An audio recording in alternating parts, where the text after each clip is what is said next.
Všetko sedí, a aj tak nesedí. Nikto nič nevraví, a ja počujem krik.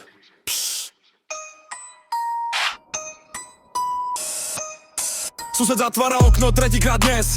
To je znak alebo stres. Zatlny sa hýbu, keď nefúka vzduch. Ten deň na stene má morgový ušný sluch. Telefón zvoní len v mojej hlave. Číslo bez čísla, správy sú tmavé. Včera som hovoril so stenou v kuchyni. Prisahala, že ma sledujú z vitriny. Ticho kričí viac než hlas.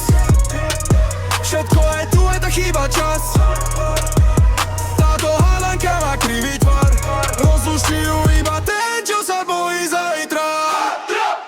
Oči za dverami, uši v zrkadle.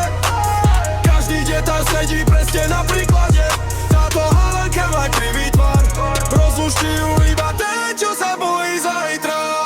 Niekto mi píše do vody v pohári. Večer tam pláva plán v kalendári. Každý škrk v stene, tajný kút. A smiech dieťaťa je pre mňa kút. Kniha sa otvorí tam, kde som ju nechal. To je dôkaz, že niekto dýchal. Za rohom šepkajú stoličky s dverami. Z toho očí žiadne tváre medzi nimi. Ticho kričí viac než hlas. Všetko je tu, je tak chýba čas. Táto hádanka má krivý tvar. Rozluští ju iba ten, čo sa bojí zajtra. Oči za dverami, uši v zrkadle. Každý detál sedí presne na príklade.